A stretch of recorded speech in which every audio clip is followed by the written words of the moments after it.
bir nəfər bir türk xatirəsində yazır. Yazır bizim kəndimizdə ildə bir dəfə orucluqda məscidin xocasını iftara dəvət eləyərdi hamı. Bu minvaldan bir gün növbə çatdı bizə. Getdi bu xocanı iftara dəvət elədik. Xoca gəldi, iftar vaxtı, namaz vaxtı oldu. Dedi, mən istəyirəm bir dənə namaz qılım. Dedi, lap yaxşı, o biri otaqda şərait yaratdıq. Xoca getsin orada namaz qılsın. Xoca getdi orada, namazını qıldı, qayıtdı. Qayıdandan sonra iftar da oldu. Gecə yoldaşım mənə dedi, filan kəs dedi. Dedim, bəli. Dedi, o otaqda ki, pul qoymuşduq, ha? Onu sən götürübsən? Dedim, yox.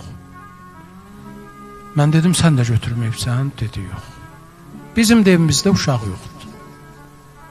Fikirləşdik, belə şey olar. Xoca səni keçirmiş ora namaz qılmağa. Orada əl atda pul var idi, sən onu götürəsən. Müşeni sən belə bir hərəkət eləyəsən. Çox deyir, pis olduq. Narahat olduq.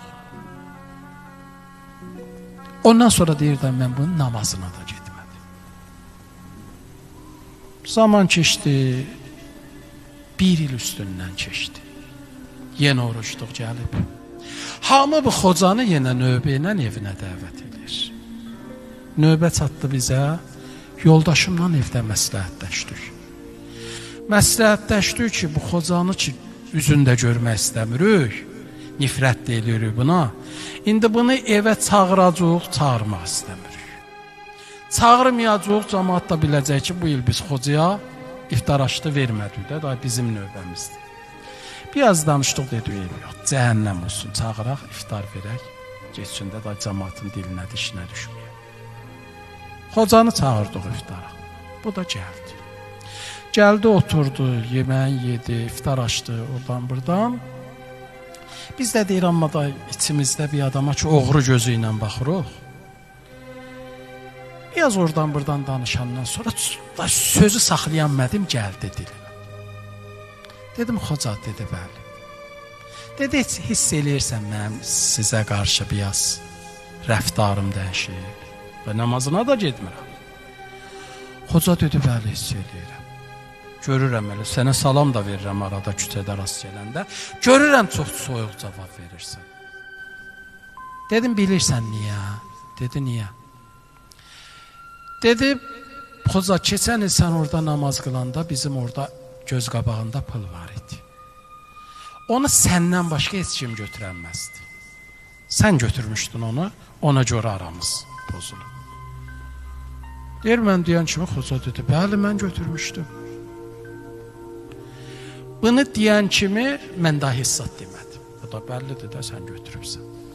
Deyir, amma bundan sonra baxdım xocaya, gördüm xocanın gözlərindən yaş gəlir. Fikirləşdim da, oğurluğun tutmuşuq da, kim olsa, bir abırçılıqdır da, kim olsa ağlayar. Dedim, xocaya bir yoxda da, narahat olma, keçib ağlama. Dedi, mən onu ağlamıram ki. Dedim, mən niyə ağlayırsan? Dedi, keçən il ki, mən keçdim orada namaz qılmağa, istiydi otaq. Pəncərəni açdım. Pəncərəni açan kimi külək otaq vurdu. Gördüm, o böyürdən bir çomba pul səpələndi otağa. Tez o pulları yıxdım, qoydum orada Quranın arasına. Deyəcəkdim sizə ki, o pullar səpələndi, külək yenə səpələməsin, qoydum Quranın arasına. Bunu deyəcəkdim sizə, yadımdan çıxdı. 2 gündən sonra yadıma düşdü ki, bala, mən eviyyəsinə demədim, axı, o pullar səpələnmişdi yerə, götdüm, qoydum Quranın arasına. Fikirləşdim, axı, deməyin heç adı da yoxdur. İndi götürəcəklər Quranı, indi gün orta namazında götürərlər, şam namazında. Götürəcəklər Quranı oxumaq, açanda görəcəklər pullar Quranın arasında. Bilirsən niyə ağlayıram? Ağlayıram bir dənə müsəlmanın ömrünə bir il keçib, bir dəfə gedib Allahın kitabını açmayıb. Açsaydı pulu da görərdi. Deyir, bunu mənə deyən kimi getdim otağa. Otaqçamızda toza qalmış Quranı. Açdım, gördüm pullar oradadır. Bir müsəlman bir il Allahın onun ünvanına göndərdiyi kitabın üzünü açmaya